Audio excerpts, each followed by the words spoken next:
whiskey ginger sour. Bonjour, hello, hola, and good afternoon, good evening, and good morning. How are we doing, ladies and gents? Welcome back to another fun episode of One Take Wednesdays. I know, it's terrible, but I will find a good one sooner or later. Now, if you're new here, thank you very much for stopping by. Don't go anywhere just yet, because I'm going to be showing you how to make a whiskey sour, or more specifically, a whiskey ginger sour, because it's got a little bit of ginger in it. See what I did there? Along the way, I'm also going to show you some tricks to do whilst making that whiskey ginger sour, which you can use at home, some of them, or you can use behind the bar, or you can just use them however you really want to. You don't even have to use them. You can learn how to make the cocktail, and that is it. But before we go any further, if you haven't subscribed to the channel, you can do so down there. Feel free to do so, because if you do, you're going to get notified of super awesome, cool movies / videos like this one moving forward. You can click the little bell and that'll send you a notification. Otherwise, you don't have to click the little bell. You'll just be notified kind of on YouTube a little bit when you... Anyway, let's get on with the cocktail. I hear you saying stop waffling on. Right, now it is One Take Wednesdays, which means everything is done in one take. There's no stopping, there's no editing, there's no changing, there's none of that lovely stuff to help me with any mistakes that I make, and it's all done from beginning to the end in one take, as I just said. I think you get the idea. Get on with the cocktail. Okay, I will. So we are making a straight up whiskey sour / whiskey ginger sour. So I'm going to show you the routine first with the tricks, then I'm going to break it down for you afterwards. So here we go. Right.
That is whiskey sour, whiskey ginger sour. Now what I'm squirting on top is ginger bitters, okay? Yes, I hear you shouting down the camera, you forgot the Angostura bitters. Yes, I did, but I will put it into the next one when we make it. Let me just give this one a shot. Oh yeah, oh yeah. Can't go wrong, can't go wrong. So, I don't have another one of these glasses. Anyway, what I'm gonna do, quickly wash this. I know I shouldn't have thrown it away, but I need it. Now, yes, I did forget the Angostura bitters, but we are going to put it into the next one. Angostura bitters you can get from your local supermarket, but without further ado, look at that, and resetting, ready for the next one. Ready to go. So, let's break it down. Okay, no, that's not the right one. We're going to start, and I'm going to make with this antique brass cocktail shaker set. Now the first move was a one finger pickup, which is done like this. When you've got your martini or coupe glass, you literally just put your finger underneath, and I don't know what the word, surface tension from your finger on the glass should hold it in place. Then all you're going to do is you're going to flick it up gently and catch it in your opposite hand, and then put the ice inside. Simple as that. Easy peasy lemon squeezy. Next move is we place the small shaker sideways on the bar. Now I'm right-handed, so you want the open end on the right, because I scooped my right hand.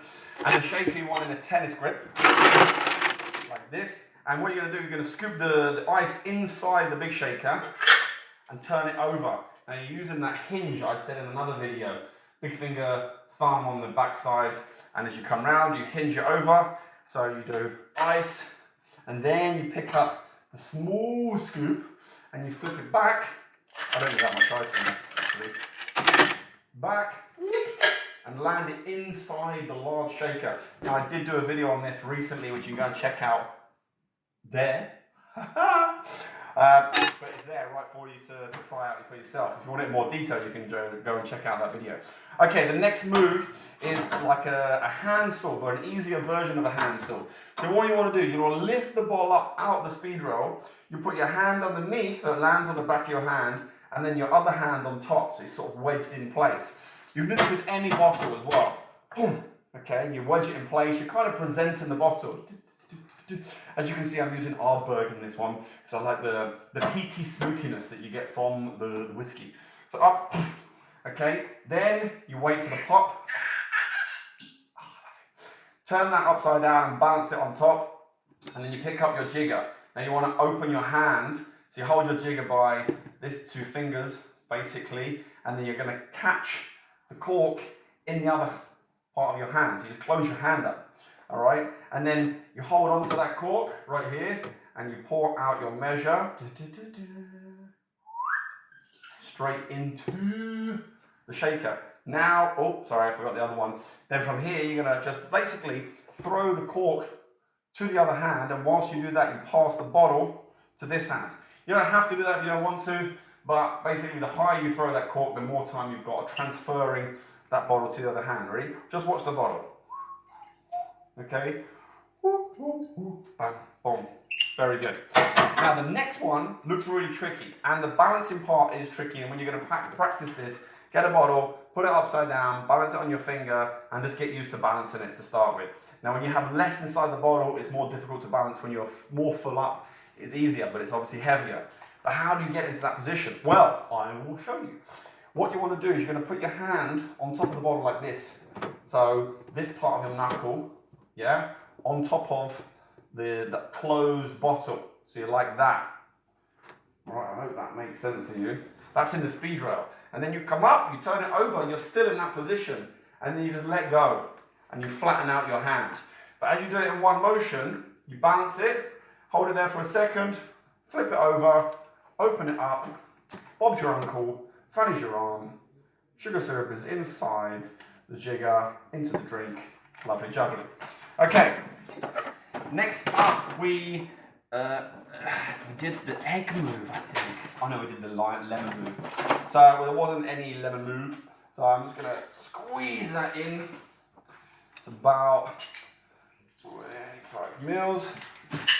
Okay, and then we've got the egg move. Egg, throwing around eggs. Probably not recommended, but we're going to do it anyway. Now, the way you do this is practice with a lime beforehand, I recommend, or I've got a tangerine here, and you just want to be able to get your t-shirt out like this, so it creates a trampoline on your t-shirt. Boing, boing. A guy called Nick Hancock used to do this many, many years ago on stage, and you basically do exactly the same thing. Don't be scared. And there we go. That's it. That's all you need to do. Simple as that. People get scared because it's an egg and go, oh my God, it's going to break it. But with enough practice, it's super easy to do. Now, what you can do is do the egg part right at the very beginning if you want to, just in case you let the yolk go inside the cocktail like I did on the first take, which I didn't record and I started again. But in that case, if you do put the yolk inside the cocktail, you can start all the cocktail again without wasting all the other ingredients like I did. Anyway, dry shake. Now, we call this dry shake without ice because we want to elongate the proteins. Basically, you want to make the drink more frothy and more foamy, and shaking without ice helps that happen. Now, you can shake with ice, and then you can shake without ice, but I've recently changed my mind on this, and now I shake without ice, like lots of people do to start with, and then I shake with ice. And the simple reason for that is I don't think it makes much of a difference which way around you do it. So I'm looking at the more economical way, and in this way, I shake without ice, I put the ice in, I shake it up again, I double strain it out. If I shake with ice first, I shake with ice, then I have to double strain it into a shaker, wash out the original shaker so there's no ice left in it, then shake it up again, and then double strain it out again, okay?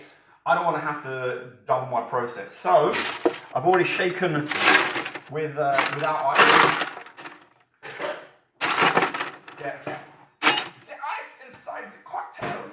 I did forget that one move. This is the double palm spin. The double palm spin. Now how you do this move is you don't want to squeeze the shakers together. Essentially, you're letting the shakers slide on your hands. You're just spinning it around and letting them slide on your hands. Okay, so you've still got control over it as it spins, and you catch it and you start shaking it. Okay, if you see, it doesn't leave my hands.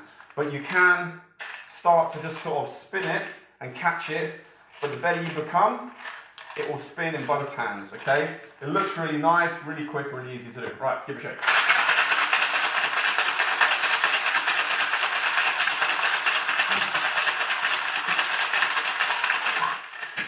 You want to give it another hard shake with the ice as well. Hello? Okay. Just nicely chill it and get it all ready to rock and roll. Now I showed you a move when I was making the drink like this, which I've realised, which was like this. I was holding the strainer like this. Now what I've realised is my hands are very big, and other people's hands are very small. So I'm going to change this one for you. So if you do have big enough hands, you're literally just holding either side of the strainer. And you've got to be very delicate to not let the liquid or the cocktail go onto your hands. So I'm just going to show you the one-handed double strain, which is big strainer on top, like this. Okay, and then you want the fine strainer on the open end, and then you can literally just pour it out. And you've got to be, oh shit, no you can't. No you can't. I fucked up. I've never done that with a sour before. Now I fucked it up. But we're getting through it anyway. The drink is salvaged. There is some on the mat. Bam, boom. Now to finish off, lots of people like to do little droplets on their sours to make little stars or hearts or whatever. All I was doing is I've got a pipette and you squirt across the drink. Okay, and you get this nice little stripy effect on top of the cocktail. Like a zebra whiskey sour. Let's tidy up this mess that I made, which, as you can see, I kind of improvised that last bit. Now you can tell it's all done in one take. Okie dokie. All right. Boom. That is your whiskey sour or whiskey ginger sour, made by yours truly, also made a bit of a mess. Accidents and mistakes do happen. Don't be afraid to try things out. Practice them beforehand, like I didn't. That is a good example of practicing beforehand. But give it a shot. Let me know what you think. If you want to take the piss out of the mistake that I made at the bottom, at the end there, go right ahead and try it out for yourself. I'm going to try this drink very quickly. Oh, delicious, delicious. Absolutely delicious. And I'm going to give this a bit of a wipe wash. And again, if you haven't subscribed to the channel, please consider subscribing. If you like this video, give it a thumbs up, like it. Let me know that you like it. Drop me a comment in the comments box below. Thank you very, very, very, very much for watching. I hope you like these One Take Wednesdays. Until next time.